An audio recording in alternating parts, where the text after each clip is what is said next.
Il existe un mensonge si profondément ancré dans ton esprit que tu ne le remets presque jamais en question. Tu l'as répété hier, tu l'as probablement répété ce matin, et si rien ne change, tu le répéteras encore demain. Le plus troublant, c'est que ce mensonge ne ressemble pas à un mensonge. Il ressemble à une évidence, à une petite phrase anodine, à une pensée qui traverse ton esprit en quelques secondes avant de disparaître. Pourtant, cette simple pensée influence tes décisions, tes habitudes, tes ambitions, et finit par façonner toute ta vie. Imagine un instant que quelqu'un puisse contrôler ton avenir sans jamais te toucher, sans t'empêcher d'agir, sans te menacer, sans même te parler. Il lui suffirait de t'amener à croire une seule idée, une idée que tu accepterais volontairement. Car les prisons les plus solides ne sont pas faites de béton, elles sont faites de croyances, et les barreaux les plus difficiles à briser sont ceux que nous avons construits nous-mêmes. Aujourd'hui, nous allons démonter cette prison, pierre après pierre. Mais je te préviens, lorsque tu comprendras de quel mensonge il s'agit, tu ne pourras plus regarder tes journées de la même manière. Tu verras peut-être que ce n'est pas le manque de talent qui t'a freiné, ni le manque de chance, ni les autres. Mais cette voix discrète que tu écoutes depuis des années, avant d'aller plus loin, prends quelques secondes. Si tu apprécies ce genre de réflexion sur la psychologie, la discipline, la réussite et les mécanismes qui influencent nos choix, abonne-toi à la chaîne et active les notifications. Chaque nouvelle vidéo est pensée pour t'aider à développer une vision plus lucide de toi-même et à construire des habitudes plus solides. Et si ce contenu t'apporte de la valeur, n'hésite pas à le partager avec quelqu'un qui pourrait en avoir besoin.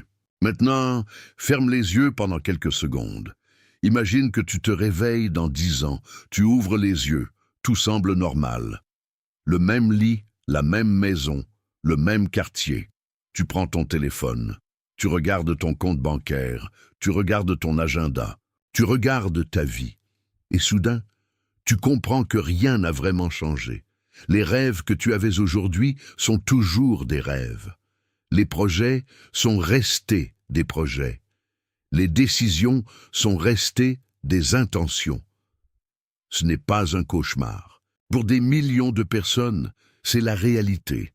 Pas parce qu'elles étaient incapables, pas parce qu'elles étaient moins intelligentes, mais parce qu'elles ont cru au mensonge le plus dangereux de tous, le mensonge selon lequel il reste toujours du temps. Le temps est étrange. Quand nous sommes enfants, une année paraît infinie, puis les années commencent à accélérer. À 20 ans, on pense avoir toute la vie devant soi. À 30 ans, on se demande où est passée la décennie précédente. À 40 ans, on réalise que le temps ne ralentit jamais. Et un jour, beaucoup découvrent que leur plus grande douleur n'est pas ce qu'ils ont fait, mais ce qu'ils ont constamment remis à plus tard. Pourtant, personne ne se réveille un matin en décidant de gâcher sa vie. Cela n'arrive jamais ainsi. Tout commence par de petites décisions, ou plutôt par de petites absences de décision. Je commencerai lundi. J'attendrai d'être prêt. Ce n'est pas encore le bon moment. Ces phrases semblent inoffensives, mais elles agissent comme de minuscules fissures dans les fondations d'une maison. Une seule fissure ne provoque rien. Des centaines finissent par faire s'écrouler tout l'édifice. Imagine un jeune homme qui rêve de créer son entreprise.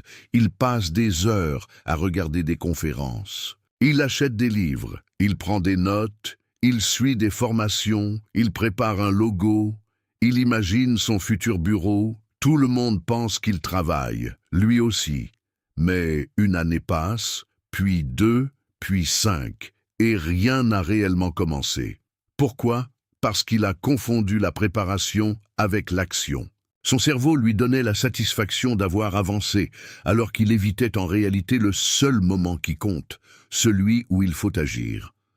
C'est un piège dans lequel tombent énormément de personnes. Elles deviennent expertes en théorie, mais restent débutantes dans leur propre vie. Il existe une histoire que l'on raconte parfois dans le monde des affaires. 2 hommes veulent traverser une immense forêt. Le premier passe des semaines à étudier chaque carte. Il analyse les chemins, les dangers, la météo, les reliefs. Il veut être certain de ne commettre aucune erreur. Le second prend également le temps de se préparer, mais dès qu'il possède les bases essentielles, il commence à marcher. Au début, il se trompe souvent. Il fait des détours. Il revient parfois en arrière. Pourtant, chaque erreur lui apprend quelque chose que la meilleure des cartes ne pouvait lui enseigner. Quelques mois plus tard, le premier connaît toujours parfaitement la théorie. Le second est déjà arrivé. Cette histoire ne parle pas de randonnée. Elle parle de la vie. Tu ne peux pas apprendre certaines choses autrement qu'en avançant. Voici une question que très peu de personnes osent se poser. Et si ton plus grand problème n'était pas le manque de motivation, mais le fait que tu attendes constamment de ressentir cette motivation avant d'agir, la motivation est souvent présentée comme le point de départ. En réalité, elle est bien plus souvent une conséquence. Tu agis, tu progresses, tu constates tes résultats, et c'est ce progrès qui nourrit ensuite ton envie de continuer. Attendre la motivation avant d'agir revient à attendre d'avoir chaud avant d'allumer le feu.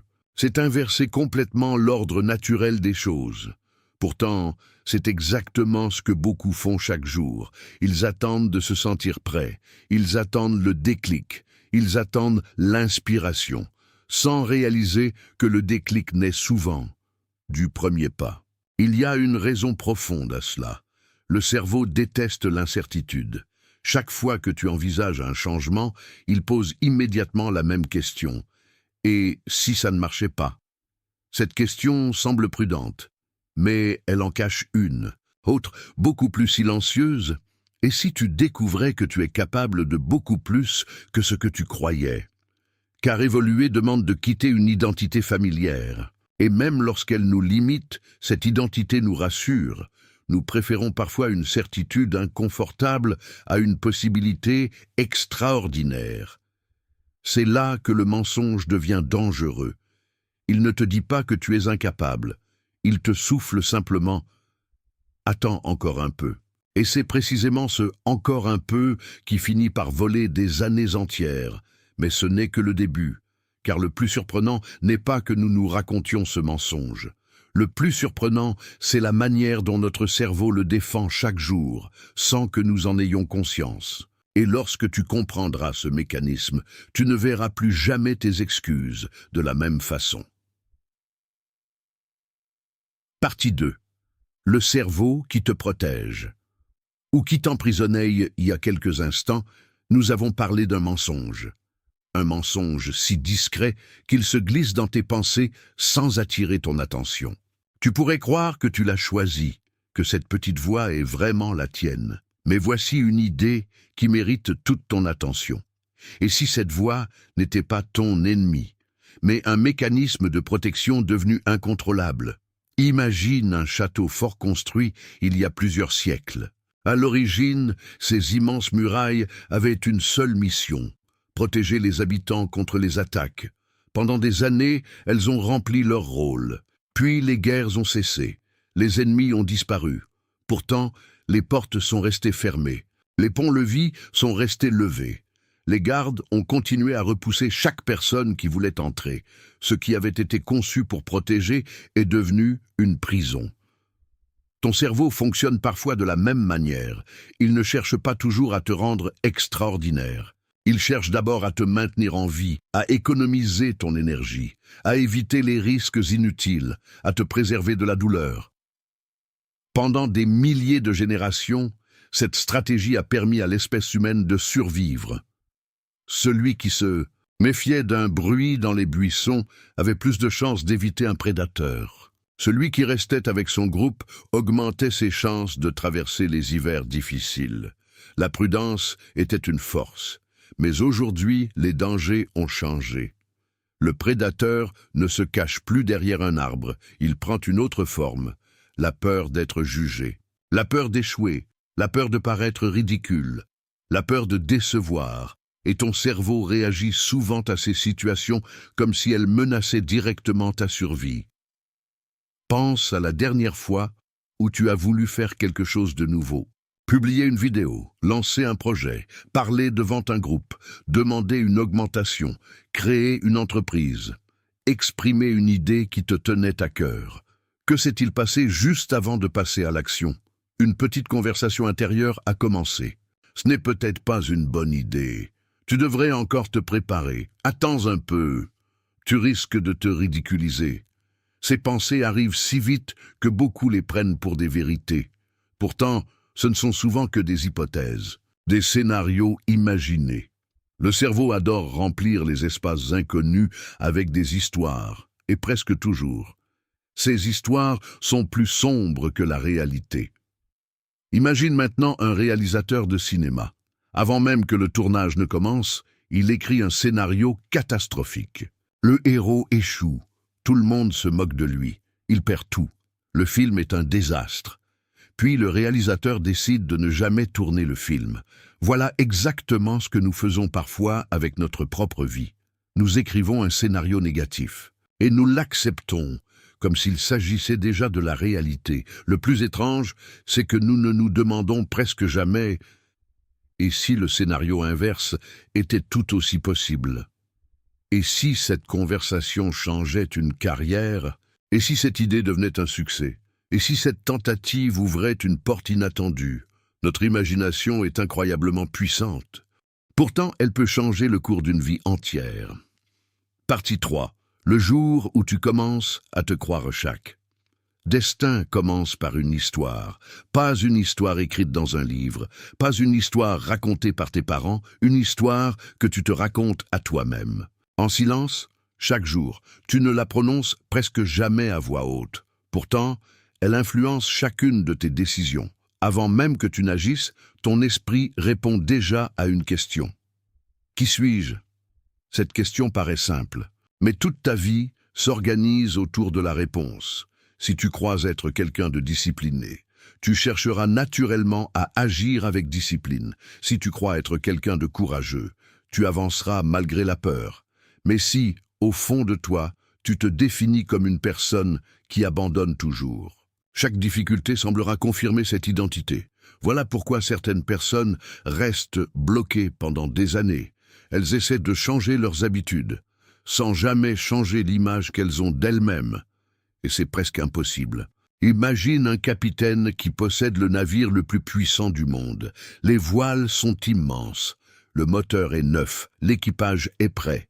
Mais le capitaine est convaincu qu'il navigue sur une embarcation fragile. Que va-t-il faire? Il évitera les grandes traversées. Il contournera les tempêtes. Il renoncera aux longues expéditions, non pas parce que son navire en est incapable, mais parce qu'il ne croit pas qu'il puisse résister. Beaucoup de vies ressemblent à ce navire. Le potentiel est là. Les ressources existent. Les occasions apparaissent, mais une croyance silencieuse empêche tout départ. Le plus étrange, c'est que cette croyance ne naît presque jamais d'un seul événement. Elle se construit lentement, comme une sculpture, un commentaire reçu pendant l'enfance, une humiliation à l'école, un échec que l'on n'a jamais vraiment compris, une comparaison répétée avec quelqu'un d'autre, puis une autre, puis encore une, et un jour, sans même t'en rendre compte, tu finis par dire « Je suis comme ça ». Ces 4 mots semblent inoffensifs. En réalité, ils peuvent devenir une condamnation, parce qu'à partir du moment où tu crois que ton identité est figée, tu cesses de te transformer. Regarde un enfant apprendre à marcher. Il tombe, encore et encore. Personne ne lui dit « ce n'est pas pour toi ». Personne ne conclut qu'il n'est pas fait pour marcher. Pourquoi? Parce que tout le monde considère la chute comme une étape normale. Maintenant, pose-toi cette question. Pourquoi cessons-nous d'avoir cette logique en grandissant? Pourquoi un adulte qui échoue une fois pense parfois que cela définit toute sa valeur? Pourquoi un refus devient-il une preuve d'incapacité? Pourquoi une erreur devient-elle une identité? Nous acceptons facilement qu'un enfant apprenne grâce à ses erreurs. Mais nous refusons souvent ce droit à l'adulte que nous sommes devenus. Imagine maintenant 2 personnes. La première échoue devant 100 personnes. Elle rentre chez elle persuadée qu'elle est ridicule. Elle décide de ne plus jamais recommencer. La seconde vit exactement le même échec, la même salle, les mêmes regards, les mêmes erreurs. Pourtant, elle rentre chez elle avec une seule pensée. La prochaine fois, je serai meilleur. Extérieurement, les deux ont vécu la même journée. Intérieurement, leur avenir vient de prendre deux directions totalement différentes. Ce ne sont pas toujours les événements qui changent une vie. C'est le sens que nous leur donnons. Il existe une vieille image qui mérite d'être retenue. Imagine un sculpteur devant un immense bloc de marbre. Quelqu'un lui demande « Comment peux-tu voir une statue alors qu'il n'y a qu'une pierre ?» Le sculpteur répond « La statue est déjà là, je retire seulement ce qui l'empêche d'apparaître. Et si ton véritable potentiel ressemblait à cette statue, et si ton travail n'était pas de devenir quelqu'un d'autre, mais de retirer les peurs, les excuses, les croyances et les mensonges qui cachent déjà la personne que tu pourrais être, cette idée change tout. Parce qu'elle signifie que tu n'as peut-être pas besoin d'ajouter davantage. Tu as peut-être besoin d'enlever les phrases qui te limitent, enlever les habitudes qui t'épuisent, enlever les justifications qui te rassurent. Il y a une autre vérité que peu de personnes acceptent. Chaque décision que tu prends vote pour la personne que tu deviens. Quand tu tiens une promesse que tu t'étais faite, tu votes pour une identité plus forte. Quand tu abandonnes au premier obstacle, tu votes aussi. Chaque action est un bulletin silencieux. Tu ne construis pas ton identité une fois par an. Tu la construis plusieurs dizaines de fois par jour. C'est pourquoi les grandes transformations semblent invisibles au début. Personne ne remarque la première promesse tenue, ni le premier réveil matinal, ni la première séance de travail concentrée. Pourtant, ces petits votes quotidiens finissent par élire une toute nouvelle version de toi-même. Mais il reste une question essentielle. Si notre identité est influencée par nos croyances, qui écrit ces croyances aujourd'hui? Est-ce encore ton passé, tes anciennes blessures, les paroles de personnes qui ne sont même plus présentes dans ta vie? Ou bien est-il temps que tu reprennes enfin la plume? Parce que tant que quelqu'un d'autre écrit ton histoire, tu resteras le personnage principal d'un récit qui n'est pas vraiment le tien. Et c'est précisément là que se cache le plus grand tournant d'une existence. Le jour où une personne cesse de croire tout ce qu'elle pense et commence enfin à choisir consciemment ce qu'elle décide de croire. Car dans la prochaine partie, nous allons découvrir pourquoi une simple décision peut parfois transformer une vie entière, bien avant que les résultats ne soient visibles. Partie 4. Le moment où tout commence à changer existe un instant presque invisible. Personne ne l'applaudit, aucune musique ne retentit, aucun feu d'artifice n'illumine le ciel. Pourtant, c'est à cet instant précis qu'une vie peut prendre une direction totalement différente. Ce moment n'est pas celui où tu atteins enfin ton objectif. Ce n'est pas celui où tu deviens riche, ni celui où tu décroches le poste de tes rêves. Le véritable tournant arrive bien avant. Il survient le jour où tu prends une décision que plus rien ne pourra négocier. Une décision si profonde qu'elle cesse d'être une simple envie. Elle devient une partie de toi. Regarde les montagnes. Pendant des siècles, elles semblent immobiles. Puis un jour, une immense fissure apparaît. On croit que tout s'est produit d'un seul coup. En réalité, la transformation avait commencé bien avant. Des milliers de petites pressions invisibles avaient travaillé dans le silence. Le changement spectaculaire n'était que la conséquence d'un processus déjà engagé. La plupart des transformations humaines suivent exactement ce principe.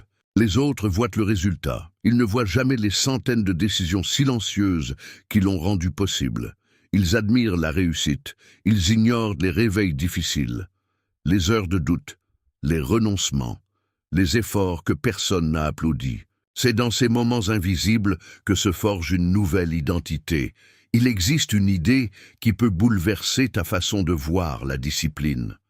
Beaucoup pensent que les personnes disciplinées possèdent une volonté exceptionnelle, comme si elles se levaient chaque matin remplies d'énergie et d'enthousiasme. Mais observe-les de plus près. tu découvriras quelque chose de beaucoup plus simple. Elles ne négocient pas avec leurs décisions. Lorsqu'il est temps d'agir, elles agissent. Pas parce qu'elles en ont toujours envie, mais parce qu'elles ont cessé de demander leur avis à leurs émotions. Les émotions sont comme la météo. Certaines journées sont lumineuses, d'autres sont couvertes. Si un agriculteur décidait de ne travailler que lorsque le soleil brille, il ne récolterait presque rien. Celui qui construit une grande vie apprend à avancer, même lorsque le ciel intérieur est nuageux. Imagine un archeur. Sa cible se trouve à 100 mètres. Au début, ses flèches manquent de leur objectif. Certaines tombent loin devant, d'autres passent largement à côté. S'il juge son talent uniquement sur ses premiers essais, il abandonnera. Mais s'il comprend que chaque flèche lui apprend quelque chose, alors chaque erreur devient une leçon. Peu à peu, son geste devient plus précis, son regard plus calme, sa respiration plus stable. Le succès ne vient pas d'un tir parfait. Il naît de centaines de tirs imparfaits. Il en va de même pour ta vie. Tu n'as pas besoin d'être parfait aujourd'hui. Tu dois simplement accepter de progresser. Le problème, c'est que beaucoup veulent des résultats immédiats. Ils plantent une graine, puis regardent la terre le lendemain. Comme rien n'a poussé, ils concluent que cela ne fonctionne pas. Ils oublient que la nature travaille d'abord dans l'invisible. Les racines se développent avant les branches. Les fondations précèdent toujours les sommets. La réussite obéit souvent à cette même logique. Les premiers changements ne sont pas visibles. Tu deviens un peu plus discipliné, un peu plus patient, un peu plus concentré. Personne ne le remarque. Peut-être même pas toi, mais quelque chose est déjà en train de changer. Et un jour, les résultats apparaissent si rapidement que les autres parlent de chance. Ils ignorent simplement tout le travail silencieux qui les a précédés. Il y a une question que tu devrais te poser chaque matin, non pas « Comment vais-je réussir aujourd'hui ?» mais plutôt « Quelle est la plus petite action qui rapproche la personne que je suis de la personne que je veux devenir ?» Parce que les grandes vies ne se construisent presque jamais grâce à des exploits quotidiens. Elles se construisent grâce à des gestes simples, répétés avec constance, lire quelques pages, écrire une idée, faire une marche, passer un appel important, dire enfin ce que l'on repousse depuis des semaines. Ces actions semblent insignifiantes. Pourtant, le temps leur donne une puissance extraordinaire. Imagine deux avions qui décollent du même aéroport. Le second change simplement sa trajectoire d'un seul degré au bout de quelques minutes. La différence est invisible. Après une heure, les deux appareils ne suivent déjà plus le même chemin. Après plusieurs milliers de kilomètres, ils arrivent sur deux continents différents. Un seul degré, c'est tout. La vie fonctionne souvent ainsi. Tu n'as pas besoin de transformer toute ton existence en une journée. Tu as simplement besoin de modifier ta direction, puis de maintenir ce cap-point encore et encore et encore. Mais il reste un dernier obstacle, le plus difficile de tous parce qu'il ne vient pas du monde extérieur. Il vient de cette voix qui revient parfois au moment où tu commences enfin à avancer. Elle murmure « Tu vas finir par abandonner comme les autres fois ». Cette voix connaît ton passé. Elle te rappelle chacune de tes promesses oubliées, chacune de tes résolutions abandonnées, chacune de tes tentatives inachevées. Et pendant un instant, tu hésites, puis tu te souviens d'une vérité essentielle. Ton passé est une bibliothèque, pas une prison. Tu peux y apprendre. Tu n'es pas obligé d'y vivre à partir de cet instant. Quelque chose change, tu comprends? Enfin que ton histoire ne t'oblige pas à répéter le même chapitre. Tu peux en écrire un nouveau, et c'est précisément ce nouveau chapitre qui nous attend Poincaré. Dans la dernière partie, nous allons découvrir pourquoi le plus grand mensonge n'est pas celui que tu t'es raconté jusqu'à aujourd'hui. Le plus grand danger serait de continuer à y croire à partir de demain. Partie 5. Le dernier choix. Imagine que cette vidéo soit la dernière conversation que tu entendes avant de prendre une décision qui changera le reste de ta vie.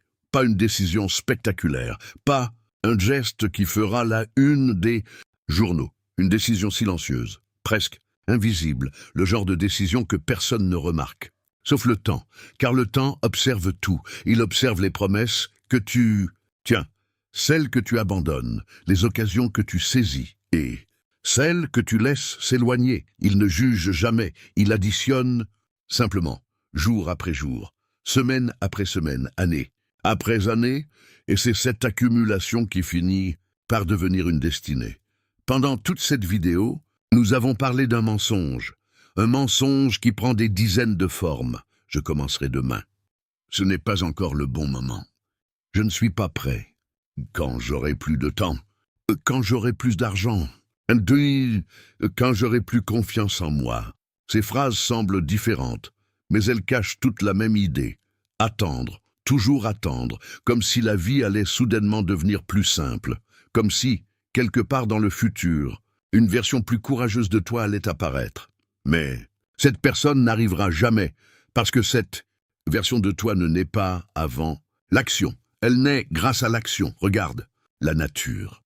Le soleil ne demande pas si le ciel est prêt, il se lève. Les saisons ne repoussent pas leur arrivée, elles suivent leur cours. Les rivières ne s'arrêtent pas devant chaque pierre, elles trouvent un chemin.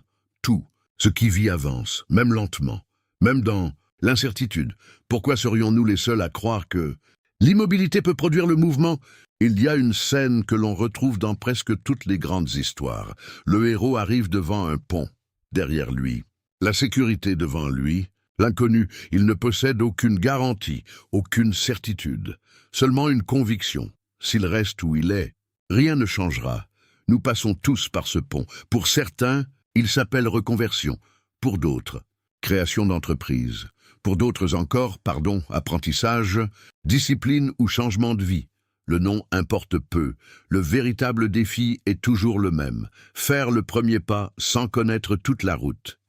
Peut-être qu'en regardant cette vidéo, tu attendais une formule secrète, une méthode capable d'effacer toutes tes peurs, une technique pour ne plus jamais douter. Mais la vérité est différente. Le courage n'est pas l'absence de peur. C'est la décision d'avancer malgré elle. Et cette décision, personne ne peut la prendre à ta place. Ni un livre, ni une vidéo, ni un mentor, ni un ami.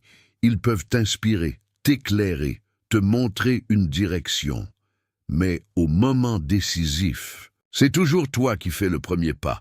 Ferme les yeux quelques secondes. Imagine-toi dans 5 ans. 2 chemins apparaissent devant toi. Sur le premier, tu continues exactement comme aujourd'hui. Tu repousses encore. Tu attends encore. Tu remets à plus. Car ce qui compte vraiment, les journées passent vite, les années encore. Et plus, puis vient ce moment où tu regardes en arrière et tu comprends que le plus grand voleur de tes rêves n'était pas le manque de talent, c'était l'habitude de reporter. Maintenant, regarde le second chemin. Il n'est pas parfait. Tu fais des erreurs, tu connais des échecs, tu doutes, tu tombes, mais tu te relèves. Chaque difficulté t'enseigne quelque chose. Chaque petit progrès renforce ta confiance. Et sans même t'en rendre compte, tu deviens cette personne que tu admirais autrefois de loin. Laquelle de ces 2 vies veux-tu vraiment vivre? Il existe une phrase que très peu de gens comprennent. Avant qu'il ne soit presque trop tard, le temps ne récompense pas les intentions, il récompense les actions répétées. Les rêves sont précieux, mais ils ne suffisent pas. Les objectifs donnent une direction, mais ils ne marchent pas à ta place. Ce sont les habitudes quotidiennes qui écrivent, ligne après ligne, l'histoire d'une existence. Voilà pourquoi les grandes réussites paraissent souvent extraordinaires. En réalité, elles sont construites à partir de gestes ordinaires répétés, avec une détermination extraordinaire. À partir d'aujourd'hui, ne cherche plus à transformer toute ta vie en une seule journée. Cherche seulement à gagner cette journée, puis la suivante, puis encore la suivante. Quand tu te réveilleras demain, ne te demande pas si tu as envie d'agir. Demande-toi seulement quelle est la prochaine action juste. Une page à écrire, un appel à passer, 1 heure d'entraînement, quelques minutes de lecture, une décision que tu repousses depuis trop longtemps. Ne sous-estime jamais le pouvoir d'un petit pas. Les montagnes ne sont pas gravies d'un seul bond, elles le sont un pas après l'autre. Et souviens-toi d'une chose, tu ne peux pas toujours choisir les circonstances. Tu ne peux pas empêcher les difficultés. Tu ne peux pas contrôler les opinions des autres. Mais tu peux toujours choisir ta réponse. C'est là que réside ta véritable liberté, dans cet espace entre ce qui t'arrive et la décision que tu prends ensuite. C'est dans cet espace que se construit le caractère, que naît la discipline, que grandit la confiance et qu'une vie commence à changer. Alors, avant que cette vidéo ne se termine, je voudrais te laisser avec une dernière réflexion. Dans quelques minutes, tu passeras à autre chose. Tu regarderas peut-être une autre vidéo, tu répondras à un message, tu reprendras le cours de ta journée. Mais une question restera avec toi. Le mensonge que tu t'es raconté jusqu'à aujourd'hui, va-t-il continuer à écrire ton avenir? Ou est-ce qu'il s'arrête ici? Parce qu'en réalité, les grandes transformations ne commencent pas le jour où tout devient facile. Elles commencent le jour où une personne décide que ses excuses ne dirigeront plus sa vie. Et si cette personne, c'était toi, si cette vidéo t'a poussé à voir les choses sous un angle différent, laisse un commentaire en partageant la décision concrète que tu choisis de prendre aujourd'hui. Ton engagement peut inspirer d'autres personnes qui traversent les mêmes doutes. Et si tu veux continuer à explorer la psychologie, la discipline, la réussite et les mécanismes qui façonnent nos choix, abonne-toi à la chaîne et active les notifications. Chaque nouvelle vidéo est conçue pour nourrir ta réflexion et t'aider à avancer, un pas après l'autre. N'oublie jamais ceci. La vie que tu rêves de construire ne dépend pas d'un jour parfait, elle dépend des décisions que tu prends lorsque personne ne te regarde. Alors, lorsque cette vidéo se termine, que ce ne soit pas la fin d'une réflexion, que ce soit le début d'une décision, parce que le plus grand mensonge que tu pouvais te raconter était de croire que tu avais encore tout le temps.